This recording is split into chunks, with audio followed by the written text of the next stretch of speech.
ever. We're going to continue on with our coverage of the Solution Summit this morning, and that happens right now.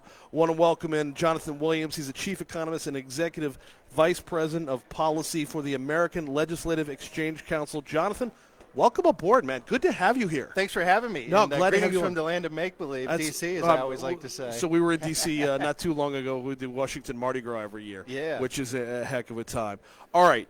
We're going to talk about your role here at the Solution Summit in a little bit, but I've got to start off with a little bit about Louisiana and your overview of it. Yes.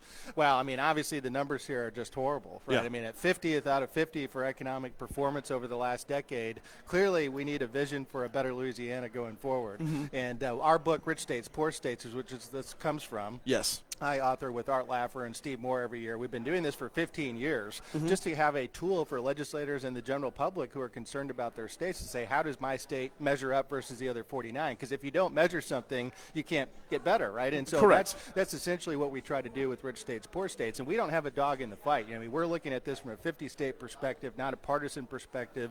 And we're trying to say, what is it that works and doesn't work for economic growth? And, why is it that people are voting with their feet and leaving big government states like California, New York, and unfortunately Louisiana, and going to places for more economic opportunity? The crazy thing is when they leave California and New York, they're going to all of our neighbors. And it feels like, and this has been a running theme on the show for some time now, we're primed, man. We're primed. We should be all about it right now. But you handed me a paper with the 2022 State Economic Competitive Index, and when it comes to economic performance rank, we are 50th. Oh, yeah. Oh, it's horrible. How did we get there? Well, I mean, it's a long time, right? I mean, these things take a long time to emerge as problems, and they also then take a long time to fix going forward. Yeah. That's the bad news. The good news is we know exactly what it will take to turn around. Because if you can emulate the successes of all your surrounding states that you talk about, I mean, Tennessee, Texas, Florida, I mean, the states in the Southeast are absolutely the economic powerhouse states in the country right now. So, first of all, let me say thank you for mentioning Tennessee, Texas, and Florida, and not mentioning Mississippi. It's one of my triggers, man. It's one of my triggers. Anybody who's been listening the whole morning is probably exhausted from me running that out there. But if you're 50th, that's literally everybody. So let me ask you this. If you can put yourself in a position to be competitive with other states, don't they already have a head start? And how do you bridge that gap? Yeah, I mean, they have a head start, but there's a lot of ways that you can bridge the gap. I mean, for instance, Arkansas, just yesterday, Sarah Huckabee Sanders, who gave that remarkable, I thought, response to President Biden a couple of weeks ago for the State of the Union. I mean, they just passed a universal school choice bill yesterday. She signed it into law. That and what they're trying to do on tax cuts and becoming more competitive, you can do some things that aren't even tax-related like that could be potential game changers. Because you're not going to beat Texas when they have a 0% rate. You can match them, but you're not going to be able to beat them. Right. And they've got a head start, to your point. So what are some of the other things you can do? And that's exactly right. Also, you have a leg up on Texas in some ways, given that their property taxes are just so out of control. So you can concentrate on some of your benefits and keeping some of your taxes low in certain areas, and then match them in the ways that they've been winning. Now, unfortunately for Louisiana, Tennessee, Florida, and Texas get the big thing right, which is not having a personal income tax. We find that as one of the most important things for why some states are growing and other states are not. So the answer on not having a personal income tax feels like a no-brainer, but at the same time, though, putting that into actual application, when the rubber meets the road, there are a number of different hindrances and things that get in the way. I guess the next part of the discussion is going to be, how do you navigate those? Well, that's a great point. I mean, it's easy. It's an easy sounding thing to do. Right. The rubber hitting the road, though, is what we're going to talk about today at the Solutions Summit here, is how do you craft a responsible taxpayer-focused budget that then allows you to do big things like eliminate the income tax over time. And it turns out, here's a really interesting fact, is some people say, well, those no income tax states just tax it other ways. So they tax sales higher or property higher or whatever. But the bottom line is the key to the secret of the 9 no income tax states, the 3 big ones that we talked about and then 6 others, is they spend between 50 and 60% less per person on average than the states with income taxes. So it's all about this budgeting. How do you reprioritize the budget, get it in a way that you fund those core services that you need, but then obviously get rid of the fat and other items in the budget that you need to.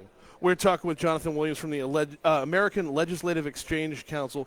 All right, so when it comes to rich states, poor states, we are very, very poor. Not just from a state economy-wise, not just from a state budget-wise, but our people are very poor as well. I think that puts us a couple further steps behind in getting started, in jump-starting there's already so much dependency. Peeling away will create more desperation. And that, to me, I feel like, and I'm not trying to make excuses for Louisiana, but I feel like that's one of the bigger hurdles that we have that maybe they didn't have in Texas or in Tennessee. Well, it's a great point, and it's one that I don't take lightly. It's an important point. And another piece of that is you're so dependent on federal funds coming into the budget of Louisiana, more than almost any other state in the country. So unraveling that, and then, in this era of $31.5 trillion of national debt that we see, how long, I think the question needs to be, how long can we expect the feds even to continue the current aid to the states as it exists? Grover Norquist said that almost word for word less than an hour ago. It was amazing how, that is so on point. Because the first thing that's going to get cut out, if somebody ever finally comes to collect on America's debts, the first thing that's going to get cut out is the aid to us, to the states. What happened is that FMAP match on Medicaid, and Louisiana obviously was a big expansion state under Obamacare. Yep. That's a huge problem. No, then. it is. It is. Now, this isn't all doom and gloom. This isn't all bad news. Yes, we are 50th when it comes to economic performance rank, but we are 20th when it comes to economic outlook rank. What is the disparity there that puts us so much on the right path on one side while the wrong path on our history? Yeah, no, it's an important question, and I think you get some of the big outliers here. For instance, some of the highest sales taxes in the country. It's a big problem. Having the tort system second worst in the country according to the U.S. Chamber of Commerce on tort systems and judicial impartiality. That's something I'm sure you've talked about a ton. Workers' comp costs being some of the big ones. So when you look at what are the drivers for why an employer, let's say, would come and bring a business and all their employees to the state, they would look at those factors and saying, hey, that's a real problem. Now, on the personal income tax side, you already do fairly well. You're not a high personal income tax state. You've got some of those things going for you. And so I think that's why you see you're middle of the pack when it comes to the outlook rank. But when you're looking at a state, if you're a CEO or a site selector types that's looking to bring a business into one state versus the other, they're saying, oh, second worst tort climate in the country, we may not want to go there. Yeah, and one of the things we talked about with Grover Norquist last hour was being put on that path of like if we were to say start eliminating the income tax or phasing out the income tax, not when would it be fully implemented, but when will we start seeing change? The companies that look to move and relocate are looking to the future as well, so they can make their move before you're all the way across the finish line for what your goals are. We're talking with Johnathan Williams from the American Legislative Exchange Council.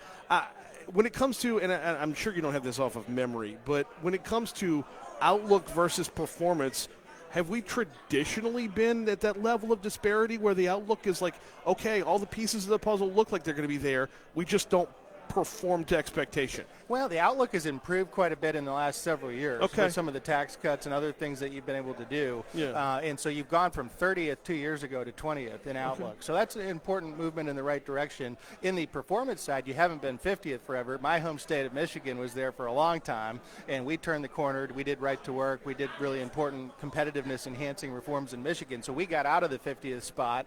So the disparity hasn't been as wide as it is today. But I think that's somewhat encouraging to say if we continue on the current path and if we can continue to cut taxes and become more competitive, we can expect that the performance will follow along. Oh, I hope so. I mean, because you're talking to an avid Pelicans fan, and there's the outlook, which is Zion Williamson and Brandon Ingram, and then the performance, which is they're always hurt. Yes, so how do we reconcile those two to actually make the playoffs, to translate that back to an economic analogy? We got 2 minutes left with Johnathan Williams. Okay, let's talk budget. You're talking budget today.